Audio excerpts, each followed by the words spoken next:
President Trump vows to keep fighting after a federal appeals court keeps his travel ban on hold. I'm Amy Walter. We explain what happens next tonight on Washington Week.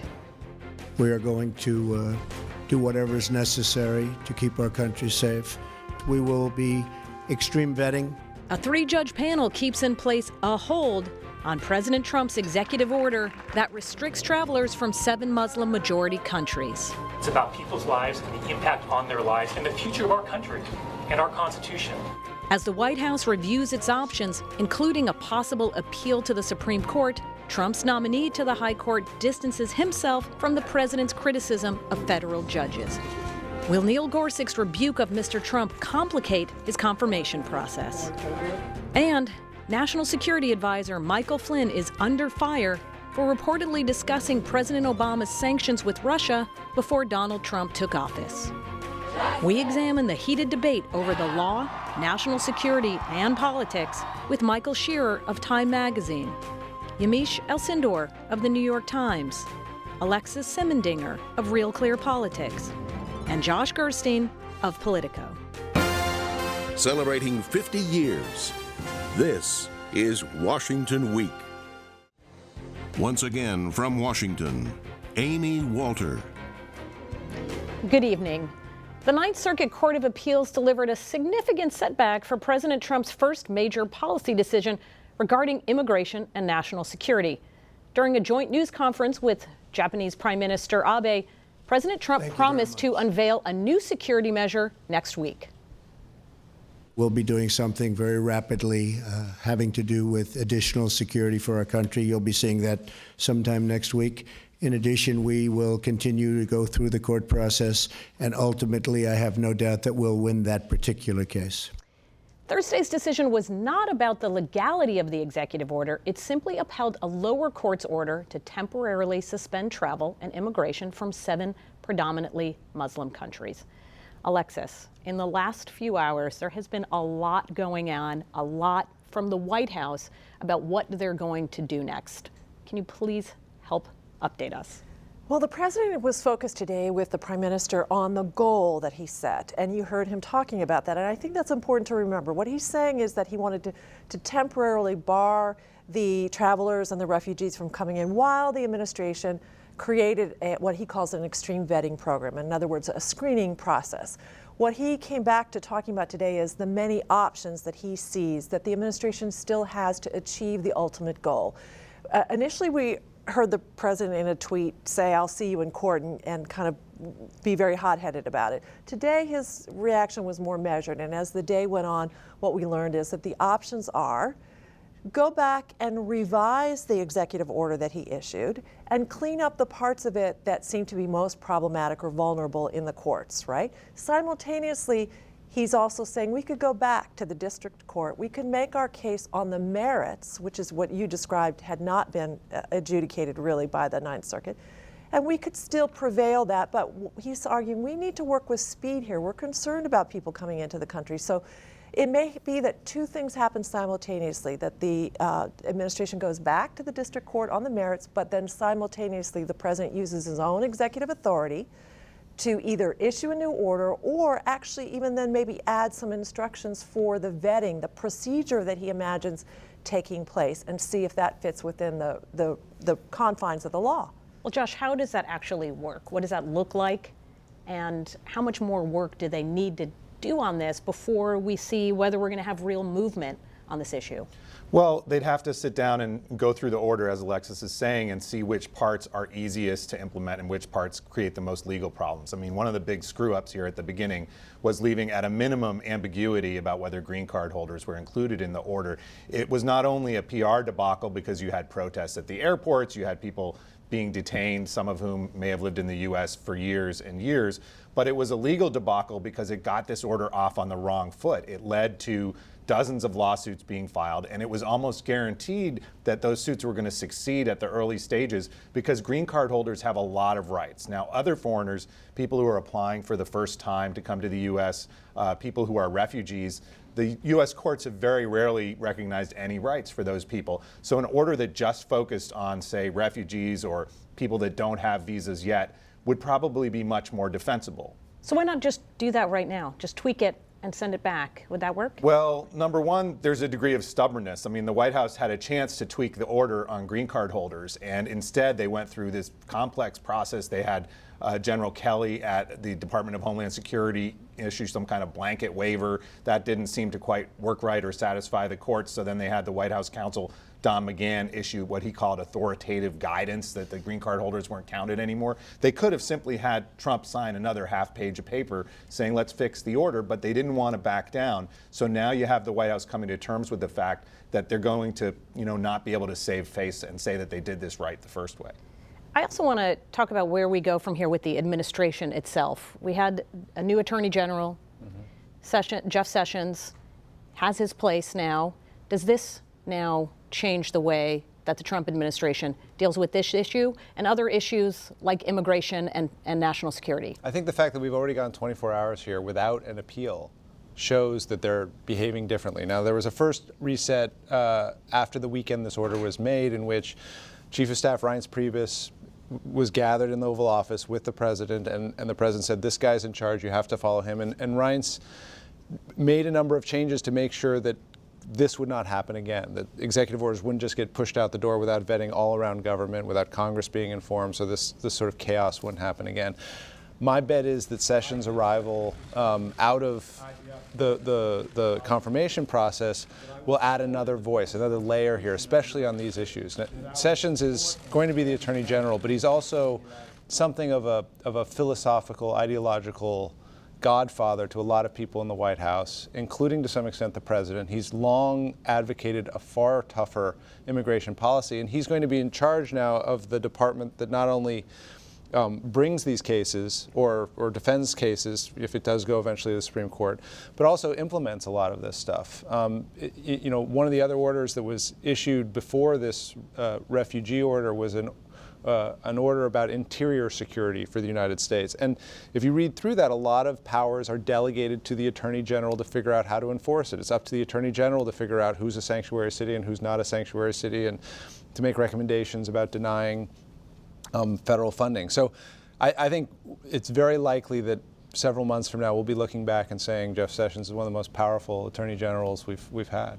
Amy, though, there is one problem that I don't think Jeff Sessions is going to be able to fix, whether it's with the current order or a future order, and that is the rhetoric that Trump used during the campaign. He talked about this as a Muslim ban. His advisor, Rudy Giuliani, is on the record saying they were trying to come up with a legal workaround to implement a Muslim ban, even though many people thought a Muslim ban itself would be illegal. Those comments have dogged the effort to defend this initial order in the courts. They will dog any future order because people are going to say this is just a pretext. And I'm not saying that it means these orders will never take effect, but no matter how they're redrafted, they're going to face the argument that you're just dressing up what is really an invidious act of discrimination, and that's a big problem. So bottom line, will this order actually be in place at some point? And if it is, how long in the future? I don't think it's going to be in place in any form similar to the way it looks right now. I think if it's reined in the way that we were talking about earlier, to say suspend refugees across the board and maybe affect more extreme vetting on people that are applying for visas in the first instance, sure, I think the courts would probably go along with that, although it's hard to say. Some judges might, see that those Muslim ban remarks as kind of original sin that taints this effort forever. I should just add, when I think about why why Trump does not want to walk this executive order back and why it's so central to who he is, it's because his campaign and his supporters were really built on this idea that he was going to make America safe again. And the idea that Trump really got away with running in a campaign without ever having to back down, without ever really having to apologize, taught him a lesson. It taught him that in some ways he's Teflon. And I don't think he wants to go back to his supporters and say, I'm really sorry, I messed this up the first time, I'm going to do better, or here's the things that I need to fix. I think that there's a personality issue there, and whether or not he's working with Jeff Sessions or with Kelly or with anybody, they're going to have to deal with this personality that isn't someone that's thinking about political expediency as much as he's thinking about whether or not I look like a winner.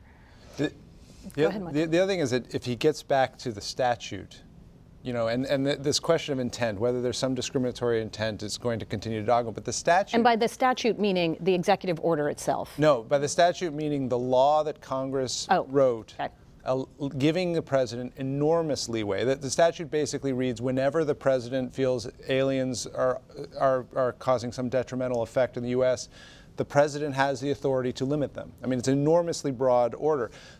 So on paper, it looks like he has a lot of power here. And so when he comes back with, here's how we're going to vet, he's going to have a lot of power. The problem is this intent. And if the statute, the enormous power that Congress has given the president, and the Constitution gives the president as well, comes up against this intent question, it could not just be for this issue, it could be for others. If the courts are constantly questioning whether there's some illegal motive behind what everyone pretty much agrees is the president's authority. Well, President Trump also faced criticism from his Supreme Court nominee, Neil Gorsuch. Connecticut Senator Richard Blumenthal said Judge Gorsuch called the president's attack on the federal judge who blocked the travel ban disheartening and demoralizing during closed-door meetings. Now, one of the judge's handlers confirmed Senator Blumenthal's characterization, but another said Gorsuch's remarks were not directed at the president. Yamiche, there are many theories going around about whether Gorsuch misspoke or whether this was strategic. What do you say about that? What I'd say is that at the end of the day, you think about the fact that Donald Trump called this person a so-called judge, this person that made this order and was really going up against him. And to have someone that's going to be sitting on the Supreme Court see somebody else who's in the judicial field attacked in that way, you would imagine that person would take issue even in behind closed doors with the fact that he said that. Now, this walking back of it, this idea that this aide is saying, well, that's not really what he meant. It's also the fact that he's still a nominee. He's not sitting on the Supreme Court yet. So he still, in some ways, has to be in the good graces of the person who nominated him. But I think it signals that while there are Republicans making real issues about what they want to pick a fight with Donald Trump, in this regard, it's as someone who's going to be on the judicial branch, he's saying, wait a minute, because there are no such thing as so-called judges in America. And I don't know if that helps him at all with Democrats. I think Democrats are still very, very upset and feel as though this Supreme Court seat was stolen, even though they've talked a little bit about trying to work with Republicans. All the Democrats that I've talked to and all the confirmation hearings that I covered, they kept on bringing up the Supreme Court, whether or not it was relevant or not in some cases. So I think that there's that going on, but I think that that's kind of what was going on in there. Well, was it coordinated with the White House? It seems like that's what they were trying to do, was to get everybody on the same page, and then they got off the page. Well, one of the things that we've learned, as you were just suggesting, is that the president does not take well to any kind of dissent or refutation of his own authority or his point of view. Even when it was coordinated? Well, in this particular case, it is possible in this White House for two things to be true at the same time. So I would just argue that there may have been this thought that this did not hurt the judge among Democrats, for instance. What irritated the president was listening to the Democrats translate what it was that the judge supposedly said or meant or whatever. And as we've all talked about, the president himself is speaking to two very fractured audiences. One is the audience that brought him to the White House, and the other is the audience that is going to have to help him get that judge across the finish line and into the robes and among the other 8. Well, the president is also facing a critical test over policy and personnel. On Friday, the Washington Post broke the story that National Security Advisor Michael Flynn talked with a Russian ambassador about sanctions put in place by President Obama before Donald Trump's inauguration. For weeks, the White House had denied that Flynn had anything more than a cordial social interaction with Moscow. Josh, if he did speak, Michael Flynn did speak with this Russian ambassador about sanctions, what happens? So, I mean, there is a law that prohibits private citizens from sort of freelance diplomacy. It's 218 years old. It's almost never been enforced in the entire history of the Republic. So you may hear people throw that around, but it's unlikely anything would happen as a result of that. I think the real question is about Flynn's candor, both publicly and with other officials in the White House, including Vice President Mike Pence. Was he told accurately what happened? Did Flynn maybe not fully remember the conversation? It seems fairly well established, judging by the number of sources who are now speaking out about information apparently from intelligence intercepts of the Russian ambassador or the Russian embassy, that this subject was discussed, and that perhaps the possibility that Trump might roll back some of the sanctions that the Obama administration had imposed. And so it's become sort of a credibility test. There have been signs that Flynn has sometimes been an embattled figure in the White House, especially because some of his entourage or other members of Trump's entourage, these ties with Russia, have really been very problematic, obviously. Does Flynn keep his job? This was a question I asked at the White House today, and the answer from the president, I didn't ask the president, but the president was asked this question, is he acted like he didn't even know that there had been an article in the Washington Post or in any other media outlet, and yes, that he supports General Flynn. General Flynn was in the front row of the news conference. The general is with the president over the weekend. The general is supposed to be accompanying the president in all of the discussions with the visiting heads of state next week, including the prime ministers of Canada and Israel. The discussion, though, that is fascinating to me is the White House is not denying this. They are not denying this article. They are saying the article is correct. Well, and the other problem it's created is not just about whether the president supports them, because what matters in this White House right now is if the president supports you right now, he supports his team. It's whether the team can support each other. And this goes straight to that. The fact that Mike Pence went out publicly, and Pence is a guy who takes his own reputation very seriously, is very careful about what he says, and by all reports is very angry that he was giving false information to the nation. Reince Priebus, the chief of staff, also went out on bad information and told the nation bad information. This is the latest in what has become a series of fights that become public, in which aides are pitting unnecessarily leaking against each other, undermining each other's credibility, challenging each other in the press with blind quotes. Not being sure if they can trust one another in the discussions they have about otherwise very serious matters, right, and the policy that's going to follow. Well, that's what I was going to ask for anybody here, Yamiche or Michael, about what it says about our foreign policy and how we're putting together, how this White House is putting together foreign policy.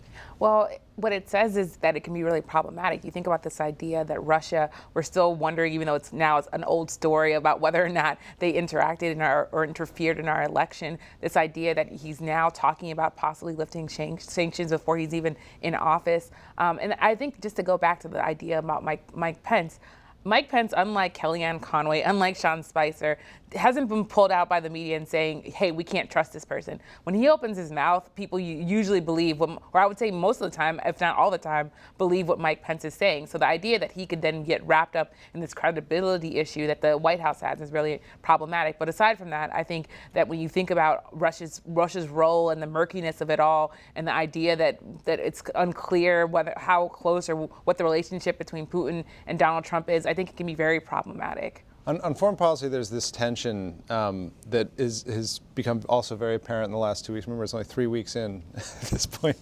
In the last 2 weeks, about between Trump's rhetoric, which is often very bellicose and unconventional and breaks norms, and what the national security and foreign policy actually is. And what we've seen is, in a number of places, them pull back from the rhetoric. We had Trump yesterday having a phone call with the president of China in which he endorsed the one China policy, after, a month and a half after making big news by publicly tweeting that it wasn't a policy he cared much for. You've had the White House pull back from its plans of moving the American embassy to Jerusalem. You've had the UN ambassador speak very harshly against Russian aggression in Ukraine, which runs against the president's own language about Putin, maybe a great guy, maybe a bad guy, we don't really know yet. And so I think there's a separate fight going on in which the foreign policy establishment, both inside the White House and outside, is trying to assert itself against the messaging habits of the president. And so far, like the last couple of weeks, it seems like that establishment is asserting itself, but there's nothing predictable about it. Well, we're going to turn now and talk about the Democrats. We have Times cover story. Here it is. Do Democrats matter? You can see Senate Minority Leader Chuck Schumer of New York there on the cover with his little glasses perched on his nose. All right, so Michael, you're the Washington bureau chief. Yep. What's the answer to that question? Do they matter? Chuck Schumer is doing everything he can to make sure they matter as soon as possible. Right now, they're not having a lot of success in blocking anything. And as you mentioned, very likely Gorsuch, the Supreme Court nominee, will go through. All the president's cabinet nominees are going to go through. But Schumer does have a few things on his side. He has the fact that a lot of the legislation that the president has basically put his presidency in, a tax bill that's going to be coming later this year, infrastructure bill that's going to be coming later this year, efforts to actually rebuild something when Obamacare is repealed, however it is repealed, we'll need 60 votes in the Senate. And Schumer's done a pretty good job of corralling a very diverse body of 48 Democratic voting members. So he's got that. And then the second thing that's happening that is not about, Schumer's watching it happen, he's not driving it, is you have this enormous outpouring of public fury from progressives and liberals. There's just nothing that the Senate Democrats or anybody in the Democrats really saw coming or knows exactly what to do with yet. And I think that energy you see in the streets, at protests at airports, at town hall meetings, is very well could change the political atmosphere here and empower Democrats once again. And yet, Yamiche, that may be organic, but there was a concerted effort by Democrats in the Senate to really be aggressive in these confirmation hearings, holding them late at night. There was the dust-up between Elizabeth Warren and Mitch McConnell. So they seem to be taking a very clear and very directed approach on these confirmation battles, and it seems like it's not going away anytime soon. They're going to keep being very aggressive. Well, I think that they lost on most of those battles. You think about Betsy DeVos and what they lost, but at the end of the day, I think what they're giving is really red meat to their base.